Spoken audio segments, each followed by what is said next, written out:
Evren, sonsuzluğun tanımı. Milyarlarca galaksiyi, sayısız yıldızı, gezegenleri ve görünmeyen güçleri barındıran bu muazzam boşluk, insanlığın en büyük sırlarından birini saklıyor.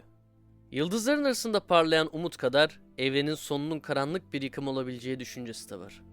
Peki, evren nasıl sona erecek? Bilim insanları bu sorunun cevabını Higgs bozonu denilen gizemli bir parçacıkta arıyorlar. İşte evrenin sonu hakkında bilinen en dramatik senaryolar ve Higgs bozonunun bu hikayedeki rolü. Evrende tüm maddenin varlığını şekillendiren, gözle görülemeyen ama her yerde bulunan bir güç var. Bu gücün kaynağı parçacık fiziğinin en büyük sırlarından biri olan Higgs bozonu. Peki Higgs bozonu nedir ve neden bu kadar önemli? Higgs bozonu adını Peter Higgs ve diğer bilim insanlarının 1960'lı yıllarda ortaya attığı teorik çalışmalardan alır. Bu küçük parçacık, evrenin başlangıcında oluşmuş ve her şeyin temel yapı taşı olan atomların kütle kazanmasını sağlamıştır. Evrenin varlığı boyunca aktif olan Higgs alanı, her yerde bulunan ve maddenin içinden geçtiği bir enerji ağı gibidir. Higgs bozonu ise bu alanın bir ifadesi, alanın kuantumu olarak tanımlanabilir. Bu alan olmadan evrende var olan hiçbir şey kütle kazanamazdı. Atomlar dağılır, gezegenler, yıldızlar ve galaksiler oluşamazdı. Kısacası Higgs bozonu olmasaydı evrenin bildiğimiz haliyle var olması mümkün olmazdı. 2012 yılında CERN'de milyarlarca dolarlık deneyler sonucunda bu parçacığın varlığı sonunda kanıtlandı. Ancak Higgs bozonunun keşfi sadece bir başlangıçtı. Bu keşif bize evrenin doğasını anlamamıza yardımcı olurken aynı zamanda akıllara yeni ve ürkütücü sorular getirdi. Bilim insanları Higgs bozonunun kütlesinin yaklaşık 125 gigaelektronvolt olduğunu belirledi. Ancak bu kütle fizik dünyasında istikrarlı olmayan bir durumu işaret ediyor. Yani Higgs bozonu evrenin geleceği için bir tehdit unsuru olabilir. Bilim insanları bu parçacığın kütlesindeki olası değişikliklerin evrende büyük değişikliklere yol açabileceğini düşünüyorlar.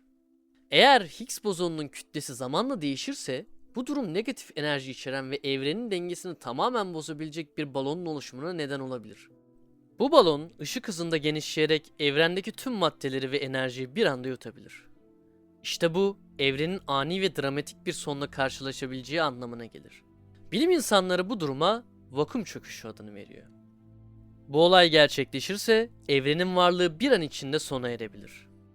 Bu noktada Higgs bozonunun keşfiyle başlayan hikaye evrenin sonuna dair en dramatik teorilerden birinin başlangıcını oluşturur. Ancak bu teori evrenin sonunu açıklayan tek senaryo değil. Bilim insanları evrenin sonuyla ilgili birçok farklı ve düşündürücü teoriyi de tartışıyor. Bunlardan biri evrenin zamanla soğuyarak hareketin durduğu bir duruma geldiği büyük donma senaryosudur. Genişlemenin sonsuza dek sürmesi halinde evrenin içindeki tüm enerji tükenir, yıldızlar söner ve geriye sadece soğuk ve karanlık bir boşluk kalır. Bir başka senaryo ise büyük çöküştür. Bu teoride evrenin genişlemesi bir noktada durur ve yerçekimi galaksileri geri çekmeye başlar. Evren büyük patlamanın tersine dev bir kara deliğe dönüşerek kendi içine çöker. En ürkütücü teorilerden biri ise büyük yırtılmadır. Karanlık enerji evrenin genişlemesini o kadar hızlandırır ki atomlar ve parçacıklar arasındaki bağlar kopar. Nihayetinde evrenin en küçük yapı taşları bile ayrılır ve her şey sonsuz bir kaosa dönüşür. Anlattığım teorilerin hepsi uzun yıllardır bilinen ve üzerinde tartışmalar yapılan teoriler olsa da Higgs bozonu ve ani kıyamet teorisi çok daha yeni ve çok daha ürkütücü bir teoridir. Çünkü bu teoriye göre her şey biz farkında olmadan, farkına bile varamadan yok olup gidebilir. Higgs bozonu basit bir parçacık olmaktan öte evrenin doğasını yeniden tanımlayan bir unsurdur. Fakat bu parçacığın taşıdığı potansiyel bir gizemi ve korkuyu da beraberinde getirir. Higgs bozonunun kütlesinde gerçekleşebilecek olası bir değişim evrenin dengesini kökten sarsabilir. Bu senaryo bilim dünyasında vakum çöküşü olarak bilinir.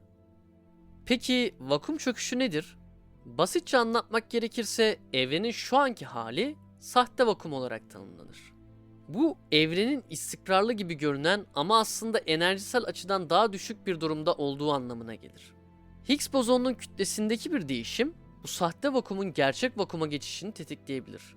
Bu durumda bir negatif enerji balonu evrenin herhangi bir noktasında oluşur ve ışık hızında genişleyerek tüm varlığı yok eder.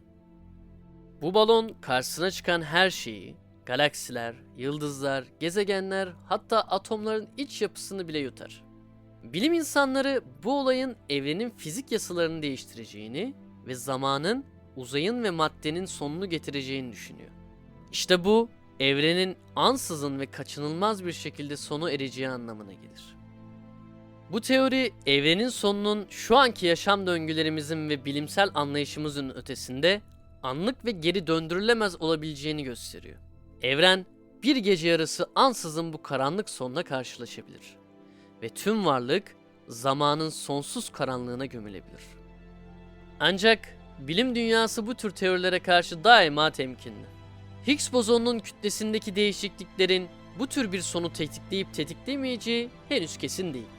Fakat bu olasılık, evrenin ne kadar hassas dengeler üzerine kurulu olduğunu ve onun büyüklüğünün yanı sıra kırılganlığını da gözler önüne seriyor. İşte bu varoluşun en derin sırrı ve en korkutucu gerçeği.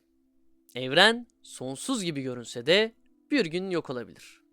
Higgs bozonu varlığı kütleye dönüştüren bu temel taş bir gün evrenin kendisini sollandırabilir mi?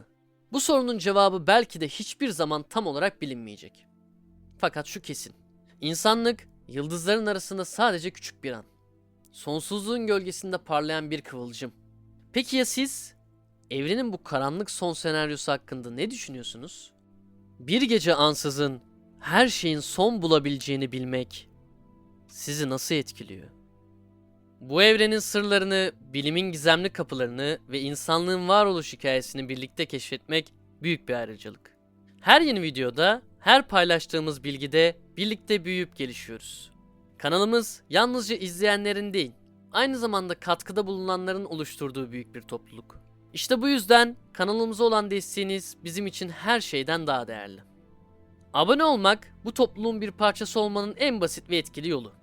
Sadece bir tıklamayla evrenin gizemlerinden antik tarihlerin bilinmeyenlerine, modern bilimin en son gelişmelerine kadar birçok bilgiye ulaşan bir yolculuğa katılıyorsunuz.